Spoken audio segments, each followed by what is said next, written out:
Salut à toutes et à toutes, c'est LC Sport, on est là pour parler rugby, on va se débriefer les 4 premières journées du tournoi des 6 nations, on va essayer de voir un peu ce qui s'est passé, comment ça s'est passé et comment, surtout la dernière journée, ce qui va se passer, qu'est-ce qui nous attend, quelle équipe a encore des chances d'aller chercher ce trophée, quelle équipe est encore en course pour la victoire. En tout cas, si vous appréciez la vidéo, n'hésitez pas à direct liker, commenter, vous abonner. Ça coûte 0 et ça soutient énormément. On est sur un projet où vraiment on se donne du cœur, on donne de la passion. Donc si vous pouvez nous aider comme ça nous aiderait énormément.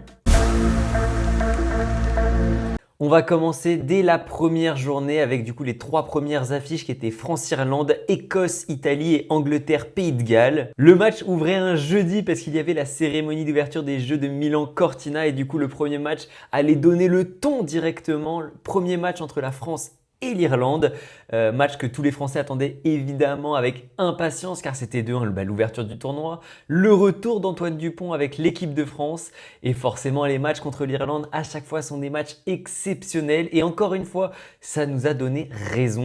La France a joué un très beau rugby, la France a très bien joué, la France a développé du jeu, résultat la France a réussi à gagner.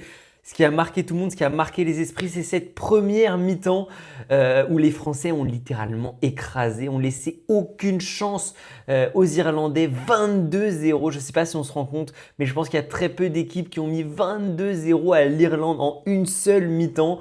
En deuxième mi-temps, il y a eu la rentrée des remplaçants, ça a été peut-être un poil plus compliqué, ça a été peut-être un poil plus laborieux. Il y avait la fatigue aussi qui est rentrée en jeu, donc forcément l'intensité a baissé, mais en tout cas le résultat est là. Première mi-temps 22-0, deuxième mi-temps 14 partout, résultat final 36-14 pour l'équipe de France. C'est un très beau résultat, c'est un résultat référence qui allait permettre de construire autour de ça pour cette équipe de France et pour la suite de leur tournoi.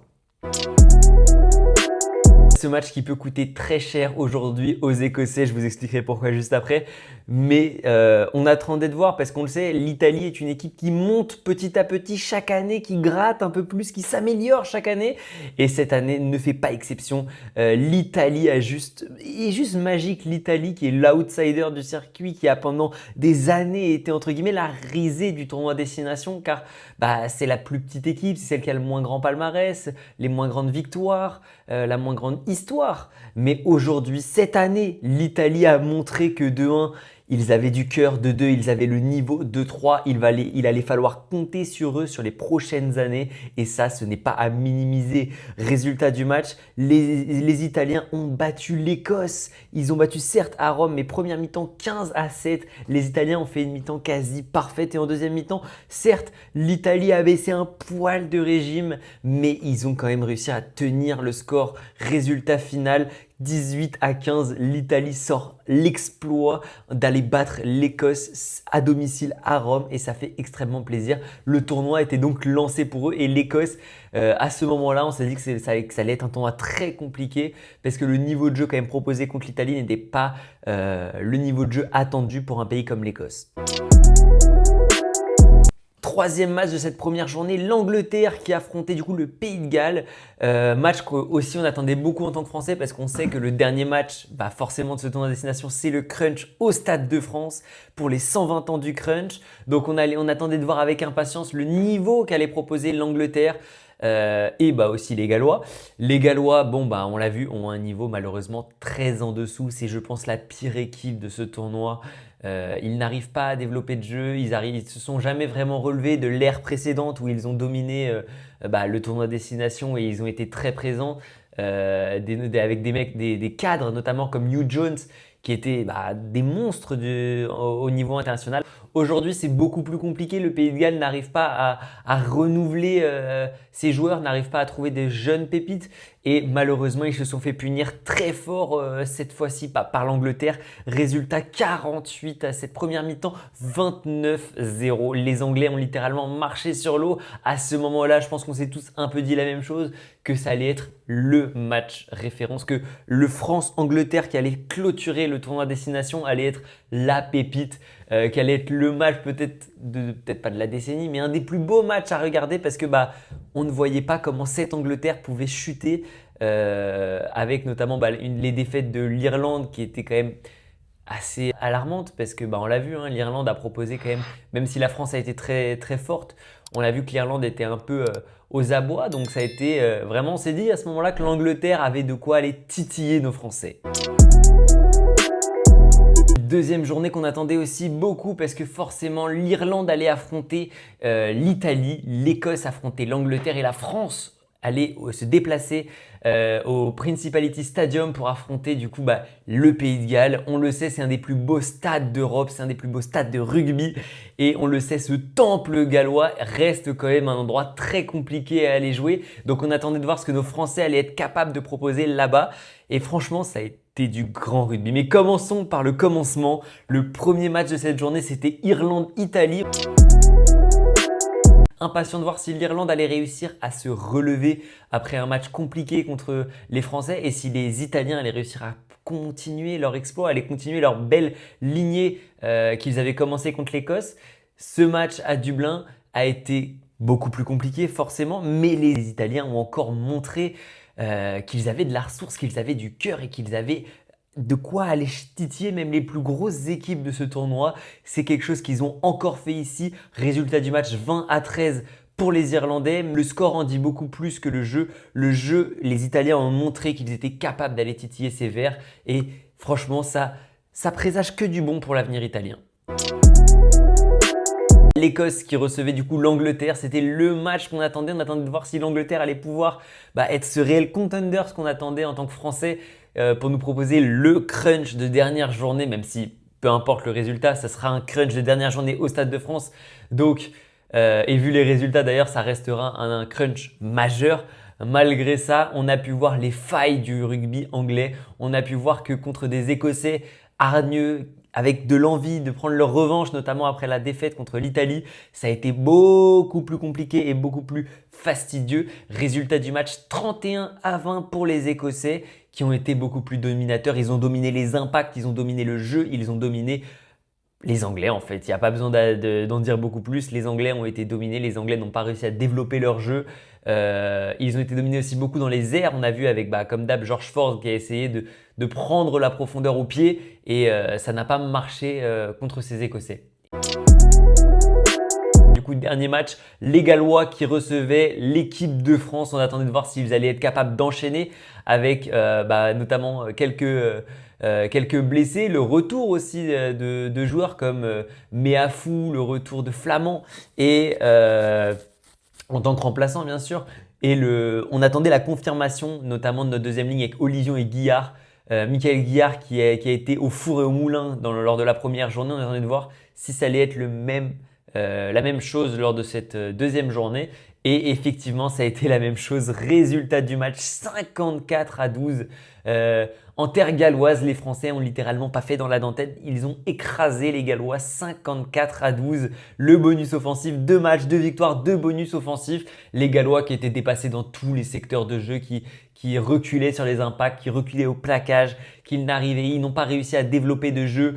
Seule petite éclaircie, Louis Rizamit, le Gallois qui a essayé de s'exporter aux États-Unis pour faire un peu de football américain, a réussi à donner un peu d'espoir aux Gallois, mais malheureusement ça n'aura pas duré très longtemps. Les Gallois qui ont été en dessous et l'équipe de France qui a su concrétiser ses temps forts et aller marquer au moment où il fallait.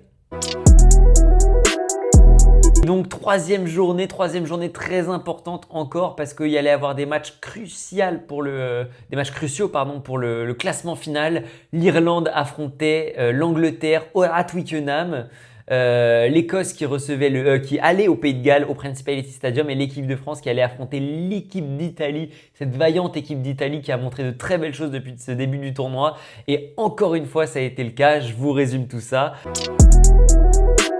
Alors là, c'était vraiment deux équipes qui étaient à peu près dans la même ligne avec une Angleterre qui a gagné son premier match largement, qui a perdu son deuxième match contre l'Écosse et une équipe irlandaise qui a perdu son premier match contre l'équipe de France mais qui a réussi à aller gagner son deuxième match. Et du coup, on attendait de savoir qui allait prendre les devants et ici, il n'y a pas eu l'Irlande n'a pas fait dans la dentelle. Bonus offensif, plus de 40 points à Twickenham. L'Angleterre humiliée à domicile, 42-21. Les Anglais n'ont juste pas été là. Encore une fois, on a vu leurs défauts, on a vu qu'ils encaissaient les contacts, qu'ils n'arrivaient pas à développer le jeu, qu'ils n'arrivaient pas à avancer avec le ballon et qu'ils étaient obligés de rendre les ballons au pied. Et forcément, quand on met tout ça bout à bout, ça fait 40 pions à domicile et ça fait une Irlande qui se remet entre guillemets dans la course au titre en cas d'erreur française si les Français ne faisaient pas le grand chelem. L'Écosse qui se déplaçait au Pays de Galles pour confirmer qu'il y a eu un petit accident contre l'Italie, qu'ils étaient quand même des sérieux contenders pour la victoire finale. Et ici encore, ils ont montré, ils ont prouvé, certes on le sait, contre ces Gallois qui sont sûrement la dernière force de ce temps de destination, mais ils ont quand même prouvé qu'ils étaient là et qu'ils avaient de quoi, qu'ils avaient de la ressource, avec notamment un pack d'avant dominateur. Et résultat final, 26-23. Les Gallois ont sorti, je pense, leur plus beau match du tournoi. Malheureusement, ça n'aura pas suffi contre des Écossais qui avaient envie de continuer sur leur lignée. Et encore une fois, avec un pack avant qui a largement dominé, ça leur a permis de se sauver. Ça se joue à 3 points. Les Gallois prennent le bonus défensif, mais ça reste quand même une défaite. L'équipe de France qui recevait l'Italie à domicile au Stade de France et le score est bien plus lourd que la réalité parce que le score 33-8 ne relate pas tout ce qui s'est passé pendant ce match. Les Italiens ont proposé un jeu exceptionnel, une défense très forte. Ils ont réussi à tenir les Français pendant plus de 60 minutes avant de craquer dans les derniers instants. Dans les 20 dernières minutes, on a senti forcément que la fraîcheur française a fait la différence. C'est peut-être la profondeur de banc qui permet ça. Mais honnêtement, les Italiens n'ont pas à rougir de leur performance. On a pu voir des Italiens vaillants, des Italiens combatifs et des Italiens qui ont tout donné pour aller chercher une victoire. Et malheureusement, ça n'aura pas suffi. Ça se joue sûrement à l'expérience et à la fraîcheur et la profondeur de banc. Mais les Italiens ont quand même montré de quoi ils étaient capables avec beaucoup de très beaux jeux, de très beaux mouvements, de très belles combinaisons, notamment chez les 3/4 avec Ange Capuzzo qui, même s'il sort blessé, faisait son retour. Et honnêtement, on a senti qu'il faisait du bien à cette ligne de 3/4 italienne. Quatrième journée, l'Irlande recevait le Pays de Galles, l'Écosse recevait l'équipe de France et l'Italie recevait l'Angleterre. Et là, ça a été la journée de toutes les démesures. D'abord, commençons Irlande, Pays de Galles, victoire des Irlandais 27-17 avec le bonus offensif.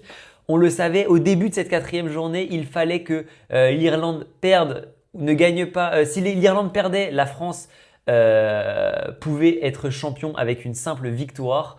Pareil, si l'Irlande gagnait sans le bonus, une simple victoire aurait suffi pour être champion dès la quatrième journée. Et si l'Irlande gagnait avec le bonus offensif, il aurait fallu que la France gagne avec le bonus offensif. Malheureusement, on va le voir maintenant, Écosse-France, ça ne s'est pas passé comme prévu. On a senti des Français fatigués, des Français éreintés, des Français qui n'étaient pas au rendez-vous. À l'image d'Antoine Dupont qui essaye de faire une relance depuis son embut, qui fait une passe complètement en avant pour Louis Bielbarret et qui offre un essai quasiment sur un plateau aux Écossais. Ça a été un match très ouvert, 50-40, 90 points dans un match international, c'est quand même très rare. Avec des Écossais qui ont montré toute leur rage et tout leur niveau. En fait, ils se sont mis au niveau, ils étaient au rendez-vous, ils avaient envie devant leur public de faire bonne figure et c'est chose faite. Ils ont réussi à les bouger. Les Français qui semblaient pourtant intouchables lors de ce tournoi de destination, on le savait, c'était le match piège à Murrayfield. Mais malgré ça, on a quand même senti des Français fatigués, on a senti des Français qui n'ont pas trouvé de solution, peut-être quelques changements un peu tardifs. Je regrette un peu la rentrée de Baptiste Serin dans les dernières minutes alors qu'on a vu l'efficacité qu'il a eue lorsqu'il est rentré. Mais bon, c'est comme ça. C'est une défaite qui va faire mal. C'est une défaite qui oblige les Français à aller gagner avec le bonus offensif s'ils veulent gagner le tournoi à destination au Stade de France contre les Anglais lors du crunch. Donc je reviens à ce que je disais tout à l'heure. Les Français, ce crunch reste crucial car victoire avec bonus offensif assurerait la victoire au final au tournoi. Donc voilà, on va attendre avec impatience la semaine prochaine avec ce crunch entre guillemets final. Enfin, la sensation, l'Italie qui recevait les Anglais. On attendait de voir si les Anglais allaient être capables de réagir après leur première victoire et leurs 2 défaites consécutives. On attendait de voir si les Anglais qui étaient piqués au vif allaient réussir à réagir contre cette belle équipe italienne mais qui n'avait gagné qu'un match. Que dire? Les Italiens nous ont montré pourquoi ils sont de plus en plus dangereux, pourquoi ils sont de plus en plus forts. Ils ont été dominateurs devant comme derrière avec notamment des très belles combinaisons où le ballon est passé d'une aile à l'autre avec des jeux au pied, notamment par Garbisi qui a fait des très belles passes au pied. Et honnêtement, ces Italiens ont mérité d'aller chercher leur victoire. Résultat final, 23-18 avec un dernier essai magnifique qui permettra aux Italiens à la 72e minute de passer devant et de prendre le large définitivement et d'enterrer une bonne fois pour toutes ces Anglais. En tant que Français, forcément, voir les roast beef au fond du trou, ça ne peut me faire que sourire. Mais c'est vrai que cette victoire reflète beaucoup plus que ça. Elle reflète une nouvelle ère chez les Italiens, une ère de victoire, une ère d'amélioration et une ère de la fin de la cuillère de bois pour les Italiens et ça fait du bien, ça fait plaisir de les voir à ce niveau-là. Donc si on fait un petit point sur le classement, dernier Pays de Galles, forcément 4 matchs, 4 défaites, 4 lourdes défaites. Ils ont quasiment 100 points de différence négative, ça fait très mal. Un seul petit point de bonus défensif attrapé contre l'Écosse. C'est dur, ça fait mal, malheureusement c'est comme ça. Pour l'instant les Gallois n'ont pas réussi à retrouver une génération et une profondeur de banc qui leur permettra d'aller jouer des places au classement du tournoi à destination. Malheureusement, le pire c'est que pour eux ça ne risque pas de s'améliorer car on le voit, leur championnat est au plus bas et on ne voit pas de nouvelles pépites arriver donc ça risque d'être compliqué pour les prochaines années. 5e, les Anglais, après leur petite victoire lors du match d'ouverture contre les Gallois, ils se sont complètement effondrés. 3 matchs, 3 défaites, 6 petits points seulement et une différence à peine à l'équilibre, 107 à 103, donc 4 petits points en positif et ça franchement, ça fait mal. Maintenant les Italiens qui sont 4e, très belle équipe d'Italie qui fait peut-être un de ses plus beaux tournois jamais fait pour l'équipe italienne qui finit avec 9 points en ayant battu l'Angleterre et l'Écosse et il leur reste le Pays de Galles à aller affronter donc à eux d'aller chercher ces petits points au-dessus pour aller grappiller des points car on sait le dernier match ça va être Écosse contre l'Irlande et France-Angleterre. D'ailleurs on va venir au prono juste après. Ensuite l'Irlande est 3e, l'Écosse est 2e et la France est premier. L'Écosse et la France sont à égalité mais la France a un tel différent de points qu'au goal average, l'Écosse n'a quasiment aucune chance d'aller les chercher. Donc si la France l'emporte avec le bonus offensif, ça devrait le faire. Maintenant, on passe à la dernière partie de cette vidéo, les pronostics, mes pronostics sur cette dernière journée. On le sait, 3 matchs, Pays de Galles contre l'Italie, l'Écosse qui affrontera l'Irlande et France-Angleterre. Commençons par Italie, Pays de Galles. Je vois les Italiens l'emporter et je vais même aller plus loin. Je vois les Italiens aller chercher le bonus offensif chez les Gallois avec une lourde victoire. Je vois bien un 38-15 pour les Italiens et honnêtement ça serait une juste récompense pour eux d'aller chercher une belle victoire contre le Pays de Galles. Ensuite on a l'Irlande qui affrontera l'Écosse. Ici je vois l'Écosse faire un très gros match. Même si on le sait, les Irlandais vont pas laisser le morceau de viande aussi facile. Par contre, les Écossais vont être galvanisés par leur soif de victoire et on le sait, du coup, ils ont une chance d'aller chercher ce titre. Premier titre depuis très longtemps pour les Écossais, donc ils vont se donner les moyens et ils vont tout faire pour aller essayer de le chercher. Donc je vois une petite victoire de l'Écosse. Je vois bien un 20-18 pour l'Écosse. Et enfin, le dernier match, Angleterre contre la France, le crunch, les 120 ans du crunch, on l'a vu avec ce magnifique maillot. Je rêve de l'avoir ce maillot, le bleu clair, bleu ciel comme ça, il est juste trop beau. Je vois les Français s'imposer après la gifle prise à Murrayfield contre les Écossais. Je vois les Français piquer au vif, réagir et mettre une énorme fessée aux Anglais. On le sait qu'ils sont en plus pas du tout dans une bonne filiale. Donc à partir de ce moment-là, je vois les Français complètement écraser l'Angleterre. Je vois bien un 55-12 pour cette équipe de France avec un doublé de Louis Bielbarré, je vous le dis, et un Antoine Dupont qui sera au four et au moulin, qui voudra se rattraper de sa performance compliquée contre l'Écosse. En tout cas, si vous avez apprécié la vidéo, encore une fois, n'hésitez pas à liker, commenter et vous abonner. Nous, ça nous soutiendrait énormément, ça nous aide beaucoup. On essaye d'atteindre les 500 abonnés, ça nous aiderait beaucoup. Donc, n'hésitez pas à faire tout ce qu'il faut, à partager un maximum, liker. Vous pouvez aussi suivre nos autres réseaux sociaux avec le Instagram et le TikTok. Et en tout cas, sur ce, moi, je vous dis merci beaucoup et très bonne journée à vous.